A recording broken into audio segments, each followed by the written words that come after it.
let's get started. So we'll get the panel to come up. Amy, Holly, Sarah, Allie. I so love these women.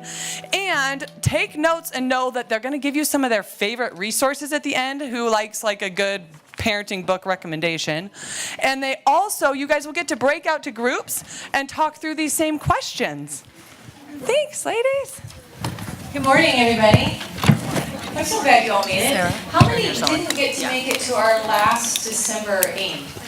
Okay, a bunch of you. Okay, so what we did at that AIM, if you haven't got a chance to watch it, is we had a panel of gals.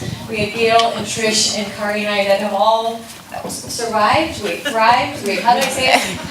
Parenting, and we got to be a panel and to share some of our thoughts. It was so fun. But as we were talking about it afterwards, debriefing, we felt like we just barely scratched the surface, and it's probably the number one thing that as we surveyed all of you that you would like to talk on is just some of the practical, how do we parent, how do we discipline, and so we felt like it'd be fun to bring up some gals that are right in the thick of it. So the younger gals that are right there in it, and so I have Holly and Allie and Sarah that I've asked to join. So we're going to have some fun today. That sound good?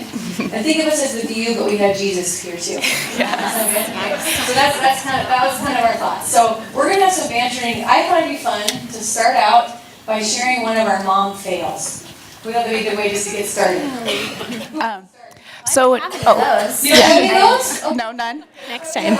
Okay, well, I have a couple, but when Amy first asked this, I kind of should have embarrassing mom story. So I thought, which one? Yeah, like which blowout, like the one I finished with poop on both of us because it was like completing the amazing race to get to the store. Okay. So, or which tantrum that I had to leave the store because my 2-year-old's flailing and everybody's staring at you. Yes. But then I was thinking one of my good mom fails was my husband was deployed. I was home with my parents, just staying with them. I was about 30 weeks pregnant.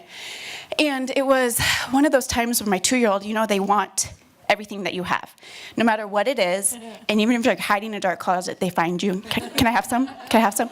So I had gone to Starbucks, got myself a coffee and a water. And I sit down with my coffee, and my 2-year-old comes to me. He's like, can I have some? And I'm like, no. But here's a water cup. I'll put a treat in there for you. So I go to my parents' cupboard, and there is some Mio in there. And so like, oh, perfect. I'll squirt some Mio in there. There's your little treat. Both drink our treats, or drink treats happy. Fast forward about 2 hours later, and I go to check on him. I put him down for a nap, and he's laying there like this, wide awake. And I was like, that's weird. Usually he just goes down to sleep. So I go downstairs, and I tell my sister, I said, Isaac's wide awake, and he should be sleeping. She's like, well, did you give him anything? I'm like, no. And then I was like, what? I had some coffee and with the Mio. And she goes, you mean my Mio Energy? And I was like, no. So we go to the cupboard, and sure enough, it's Mio Energy. So I gave my 2-year-old pretty much like 2 cups of coffee. So that was, yeah. That was so funny. Love it. Yeah. Okay, mine just happened. So, Christmas, my whole family from Texas, Oregon, California, everybody is staying with us. And my mom had decided she was going to give us lift tickets for our Christmas present. So I think it was probably also to get us all out of the house. But 2 days before Christmas, we all took off up to the mountain, and we left our 2-year-old. I've got 3 boys, 9, 7, and 2. So we left 2-year-old at home, obviously. And head on up there, and we've been skiing for a few hours, and things are going fine, So anyway, my 9-year-old and I are on the chairlift, and he is the kind of kid where, like, when he's tired, it's like a switch gets flipped, and he just starts to lose it real fast. And he starts talking about how his leg hurts and how he doesn't think he can, ski anymore. And I was like, oh, buddy, we're going to go meet everybody in the lodge, and, after this. No, Mom, my leg really hurts. I don't think I can do it. And I was like, we're on a chairlift. There is really one option here. You guys ski down the mountain, sir. So, pull it together. And let's do this. Yeah. We see what this is like. Yeah. So, anyway, I said, hey, follow me. If we cut across the mountain while we're still up here, then we don't have to hoof it, aka cross country ski. It's way more work. So just follow me, we'll cut across, we'll be there, be fine. And he's like, no, my leg really hurts, and he's starting to cry. And anyway, so we get off the chairlift, we made it off the chairlift. I ski on down. Well, he forgot, and he shot past me, and I see him at the bottom, and he's like trying to get to the lodge, and I thought, okay, I'm gonna ski over there, and I'll help him, we'll do it together. I'm a good mom, do things together. And I get there, and he is fully like tears, red face, like arms. I can't do it. My leg hurts so bad, and like I can't go on, like I can't move. And I go into perspective mode. Buddy, your cousins are in town. You have had a fun couple of days. Christmas is 2 days away. You need to have a grateful heart. Like we're sweet. You need to pull it together. The lodge is right there. We can see it. And again, with the grateful heart comments. And we managed to make it to the lodge. We peel off everything. We get to the table, and he's just the whole way like I can't walk. He had to hobble over there, which. Oh my goodness, drama. Right. And we get to the table, and he's like, it just hurts. And I'm like, okay, let me look at it. And I lift up his ski pant, and his ski boot had disintegrated. Shards of plastic had just like started chipping off, and there was a big piece digging into his leg. And those ski pants are tight, man, so they just keep everything locked in place. So the more he moved and struggled, the worse it dug into his skin and his blood. So. Forget the grateful heart. Grateful heart, yes. Look at me so grateful. Yes. Have you ever heard of a ski boot falling apart? But I apologize. I'm so sorry that I didn't take your pain seriously, buddy. And I had the whole rest of the day to think about what I'd done because he didn't have a ski boot. So we had to sit together and Yeah. That's a good one. Mom of the Year. That's a good one. How about you, Sarah? Let's see. Ours was recently as well. My little 3-year-old Paxton was asked to be in a wedding, which now looking back, it's horrible being the parent of the child in the wedding. I don't know who came up with that tradition. It was obviously somebody who hadn't had children yet that thought, let's put kids in the wedding. This will be awesome. So I had some apprehensions. He's 3. He's unpredictable. But he does tend to thrive off being in front of people. So I was like, well, he's a charmer. He likes to be in front.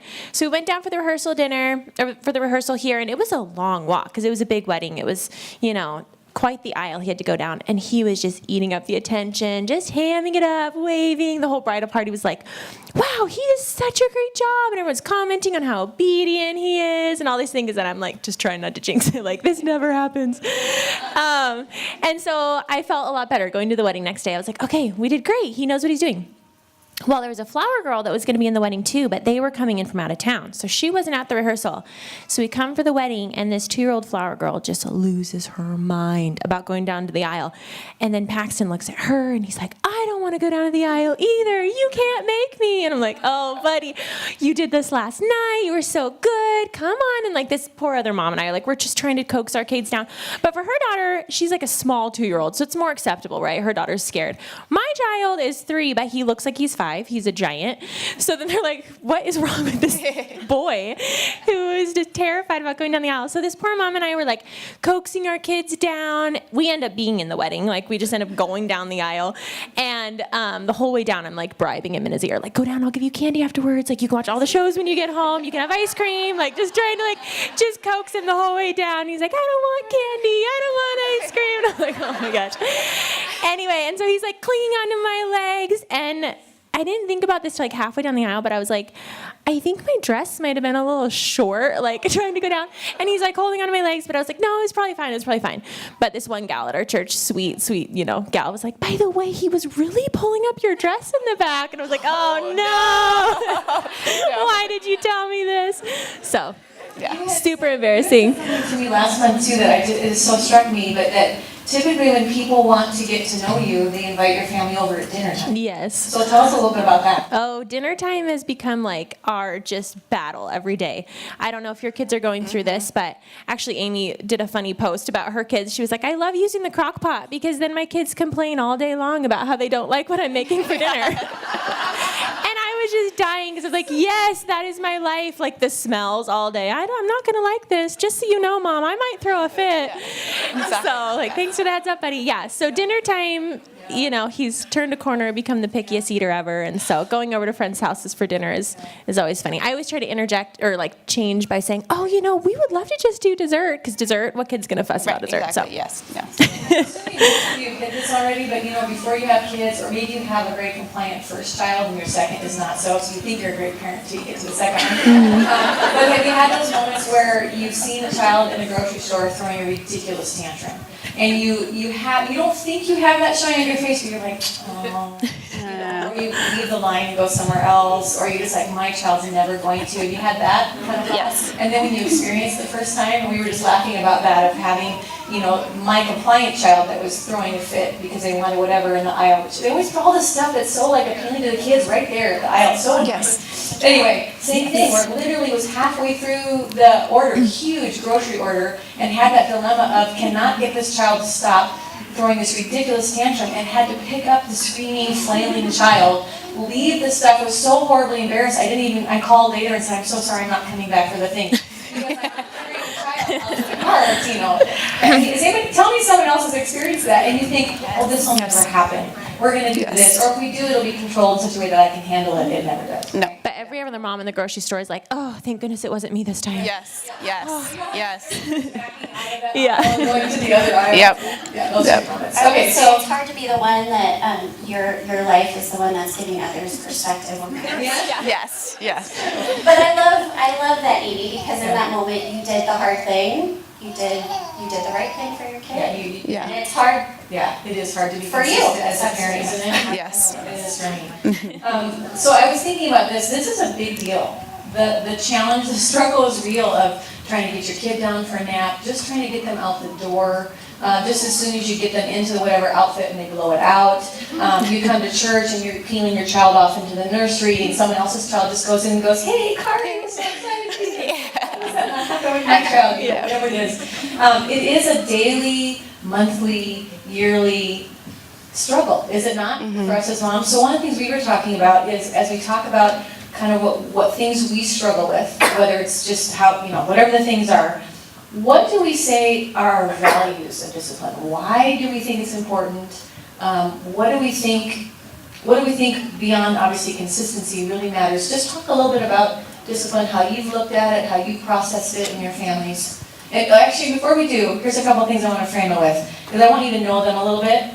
So real quick, tell us the ages of your kids. Okay. And then maybe give us your few things that are your unique challenges. And we all have like long lists, but my top 5, I wrote them down, were I had strong-willed, I had artist temperaments, I had 2 of them that were adopted with attachment and trauma issues. I had high-functioning autism with one of my children, and then later I had addiction as one of our struggles. So those are kind of our framework that we worked, and that's ours. And you all have different stories. So, and my kids are 30, 28, 21, and 20 now. Wow. So why don't you start and just kind of give us your kids' ages, Okay. a couple of, just your dynamic Okay. in your family.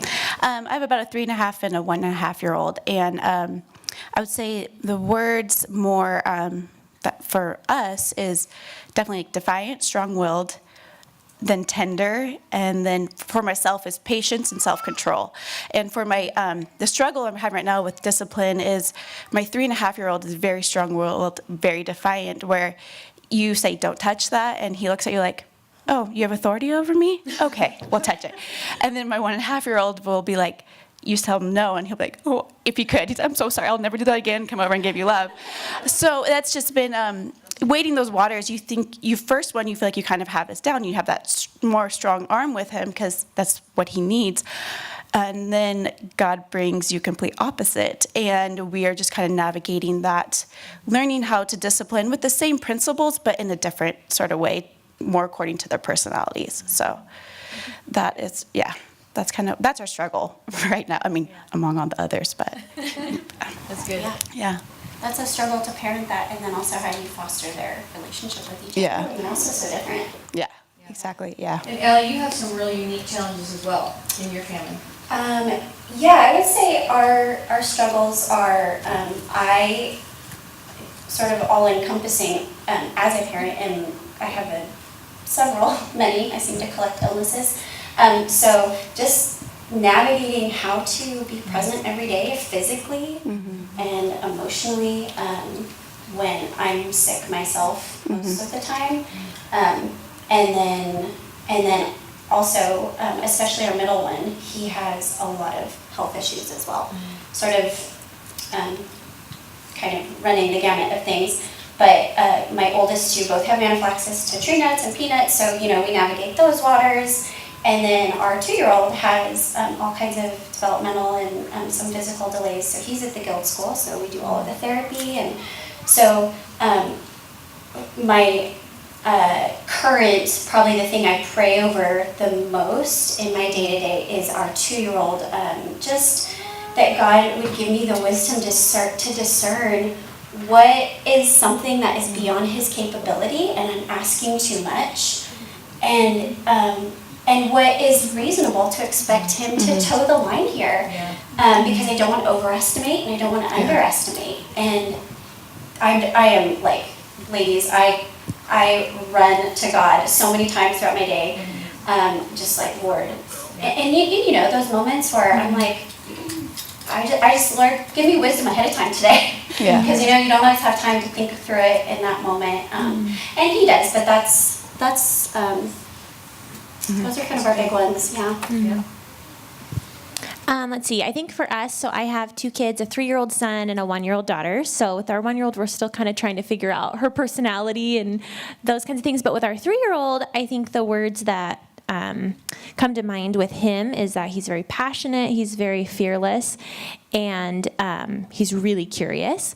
And so these all sound like really great things, right? But in a 3-year-old package, it's like, how do I teach you that, you could actually die doing that, and that's super dangerous, and that isn't actually a fun activity, but without squelching his personality. And so I think that's where my husband and I are constantly trying to navigate, is how to channel his passion, his curiosity, and his independent spirit, but also help him make it to the next birthday. So So guys, particularly, what are your thoughts and really the principles that I would say all of us would say, you said it, we will run into Jesus all the time. Yes. We are Yes. so aware of how incapable we are Right. of actually parenting, that we need that. And obviously, as a father, God parents and Right. disciplines, Right. disciples, us. So what are kind of some of your thoughts? What are some of your guiding values? What are the things that you come back to?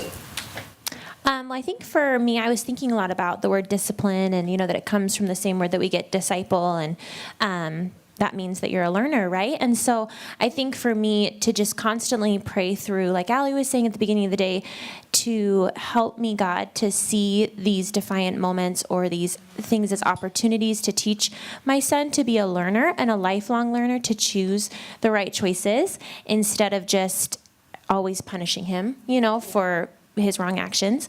And just that idea too of us being a learner of our children, and with 2 totally different personalities, what works with one doesn't work with the other. And so both ways for us to be learners of our children and try to ask for God's wisdom in that process, and then for our children to be learners and to have ownership of their actions, and not see discipline as punishment but as teaching moments. Yeah, and I think for me, discipline has really, even more teaching my child, it's taught me a lot about myself, because learning to discipline in the appropriate way, and like I said, self-control that was for me, because there's so many of those moments of, you just, and so God has taught me a lot about myself and working in me through working for my child. And I always think of the analogy, I've heard it this way, with just discipline and boundaries for your kids is like driving on a bridge, and how safe and secure do we feel with those